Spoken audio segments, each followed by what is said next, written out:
Throughout the history of apocalyptic filmmaking, the zombie character has developed from the Haitian folklore that spread to the Americas with the influx of slaves and increase in American imperialism during the 17th and 18th centuries. These zombie films encompass aspects of both American enslaved culture and have since been used by filmmakers as symbols against certain societal ills. The official religion of Haiti, known as Voodoo, is based upon the belief that everything in life has a spirit.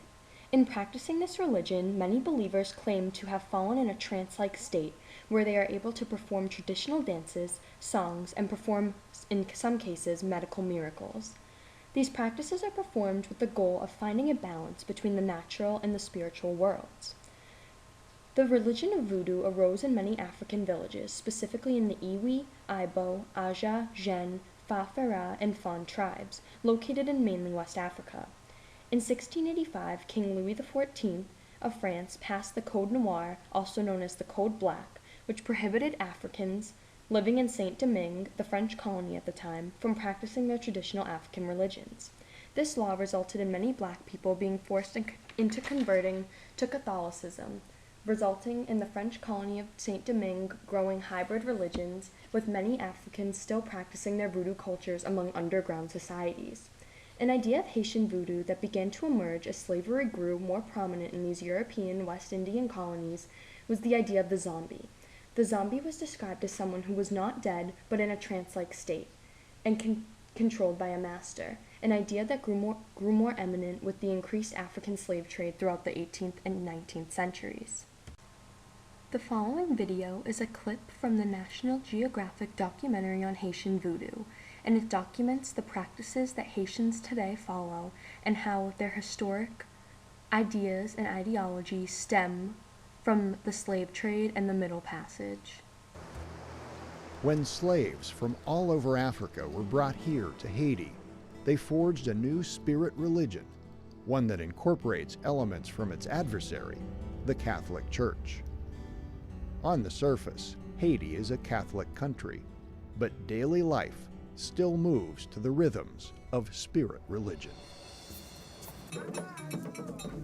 To those unfamiliar with spirit religion, it might seem like black magic. But the powers of the spirit world work for both good and evil. When I heard that people saying that voodoo is devilish, people drinking blood, eating fresh meats, I get upset because I never been a part of it. An important aspect of slavery that contributed to this emergence of the zombie figure was this idea of unnatural suicide and murder that was inflicted upon slaves by their masters. Voodoo priests claimed these types of deaths to be unfinished, and claimed that those who did commit suicide and who were murdered would turn into the spiritual zombie, as they were neither dead nor alive, and as slaves were still under the reigns of a master.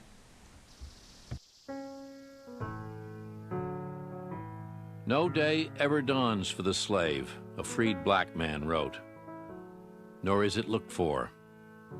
For the slave it is all night forever.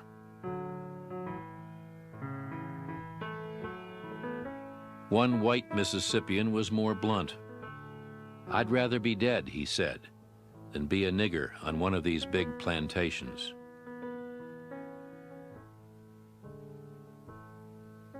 A slave entered the world in a one-room, dirt-floored shack. Drafty in winter, reeking in summer, slave cabins bred pneumonia, typhus, cholera, lockjaw, tuberculosis. The child who survived to be sent to the fields at 12 was likely to have rotten teeth, worms, dysentery, malaria. Fewer than 4 out of 100 lived to be 60. Come, brother, come, mistress standing at the gate. Work began at sunrise and continued as long as there was light, 14 hours sometimes, unless there was a full moon, when it went on still longer. Come, brother, come, the mistress is waiting. Come, brother, come, the mistress is waiting. On the auction block, blacks were made to jump and dance to demonstrate their sprightliness and stripped to show how little whipping they needed. Buyers poked and prodded them, examined their feet, eyes, and teeth, precisely, one ex-slave recalled, as a jockey examines a horse. A slave could expect to be sold at least once in his lifetime, maybe 2 times, maybe more.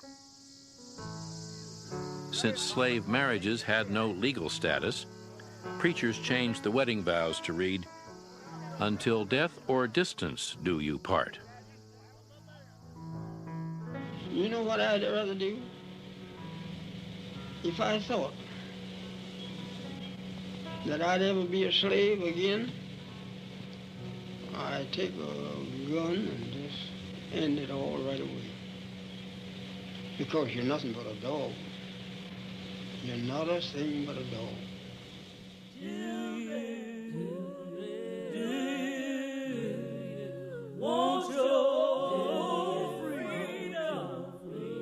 Some slaves refused to work. Some ran away.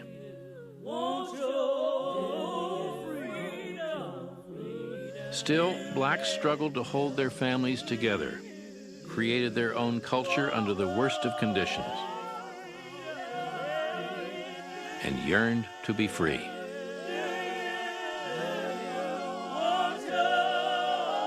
After the French colony of Saint-Domingue gained its independence under Napoleon's reign in 1804, due to the independence movement led by Toussaint Louverture, a previously freed black slave, the nation of Haiti was born. With this country's independence ushered in extreme violence and new ideas in which the Haitians began to believe that gods and superstitions were causing the deaths of these people. As European peoples began to hear of these religious ways of the African peoples, they began a series of ideas that reassured the white man's dominance over the blacks, the most famous being known as the white man's burden. This concept was first introduced by the prominent author Rudyard Kipling and was the motivator for American imperialism during the 18 and 1900s.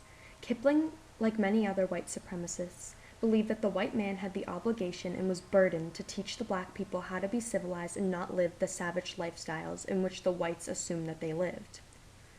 By the 1900s, as the film and entertainment industry was growing increasingly popular, many filmmakers began to create films that were based upon these ideas of black magic and African voodoo, similar to the mocking of black people with the emergence of black minstrelsy shows in the 1800s. These ideas were further mocked by whites as they saw firsthand these Africans practice their savage and black magic traditional dances with America's occupation of Haiti between 1915 and 1934. Beginning in September 1915, during President Woodrow Wilson's presidency, the United States Senate ratified the Haitian-American Convention Treaty, which gave the United States complete veto power over all decisions made in Haiti for the next 10 years. This treaty was created as during this time there was much political instability within the Haitian government, as 6 former presidents had either been assassinated or exiled by their constituents. During this occupation, the first full-length zombie film, The White Zombie, was created. This film was about a Haitian voodoo master who helped a wealthy plantation owner win over the married girl of his dreams by turning her into a zombie.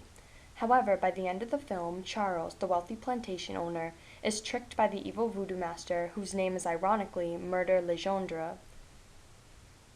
This film represents the film evolution of the American zombie, as even in entertainment, Americans associated Haitians and their religions and the black race generally with this idea of the zombie, a creature who killed and harmed the innocent whites in the film.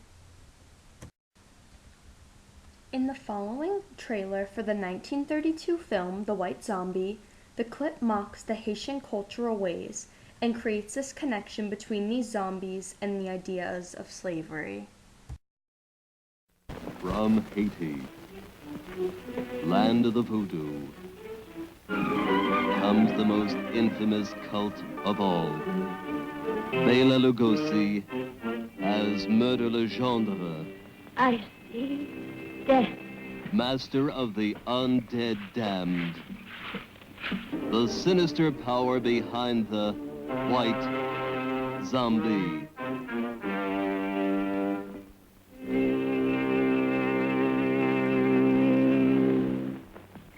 Zombies? Yes, they are my servants. This soul killer takes men from their graves to be his slaves.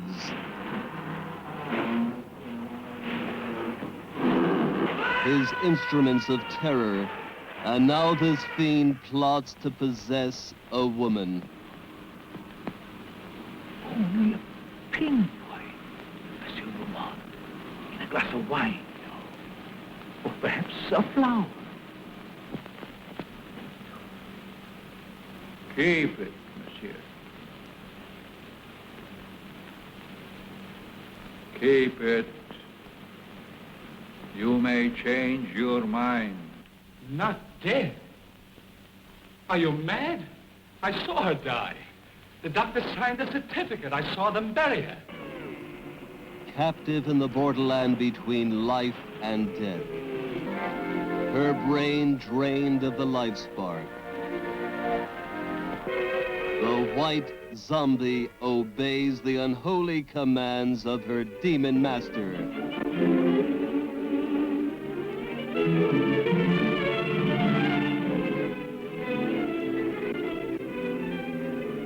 As mindless creatures carry out his cursed will, terror explodes in horror and heartquake. Zombie! Allez, allez! Never eyes so evil, never powers so potent, never magic so black. Bela Dracula Lugosi as the master of the white zombie.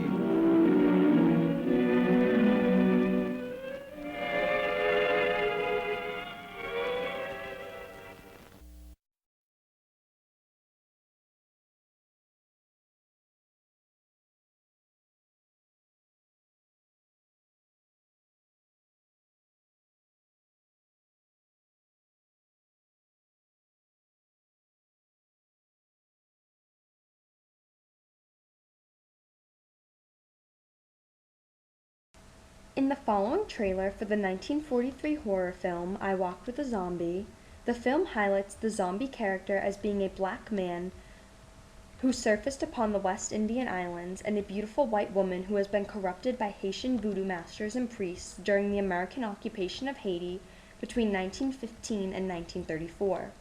Within this trailer, the viewer can see the zombies' continued evolution in the film industry, as the black race is being branded as being evil and devilish, as their religion is seen as causing these white women to become possessed with spirits of the undead. These devilish ideas, as we covered before, stem from Haitian voodoo, a religion that created the zombie and expressed its appearance in society and in slave life.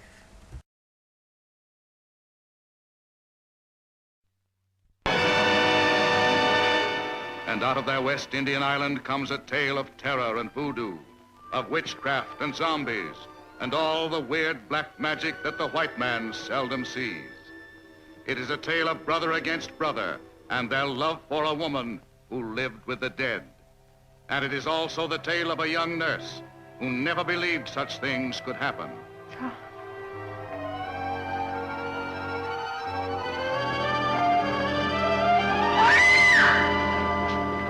Trying to tell me that the voodoo priest could cure Mrs. Holland? Better doctors. Don Paula, this woman is ill.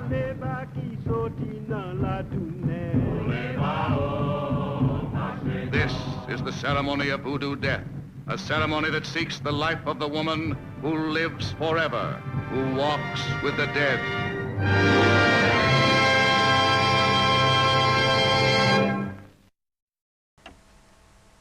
In the modern film age, this connection between Haitian voodoo and the zombie creature continues to be reassured, specifically with the horror film The Serpent and the Rainbow.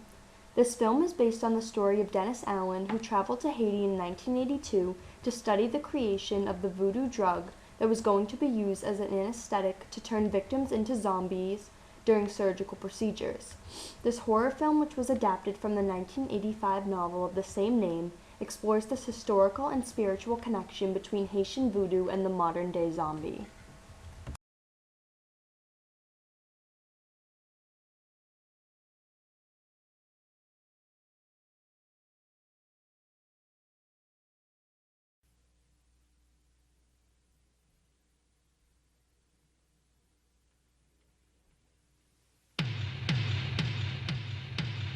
From Wes Craven, director of A Nightmare on Elm Street,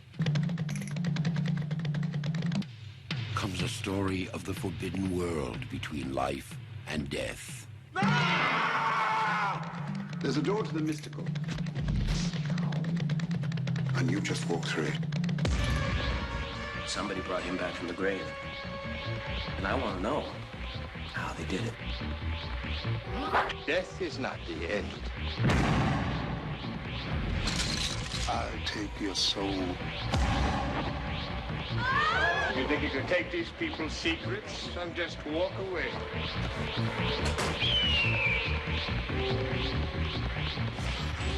In the shadows of the imagination lies the ultimate nightmare.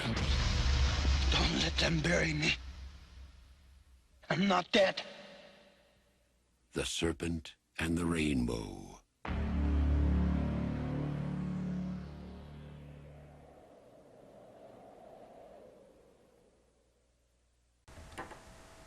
Within the last decade, the supernatural world and the idea of zombies has been revived, specifically with the TV shows Supernatural, The Walking Dead, and films such as World War Z, with adaptations of famous novels including Pride and Prejudice into zombie films.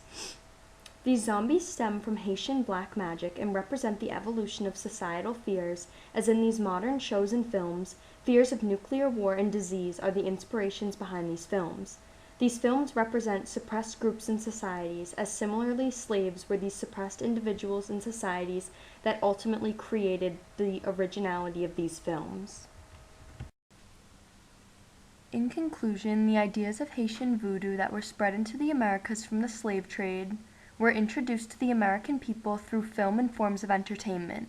These stories of Haitian folklore and these interactions with Haitian black magic by Americans during the U.S. occupation of Haiti flooded American media with these zombie films, which mocked traditional Haitian customs with popular films such as The White Zombie and I Walked with a Zombie.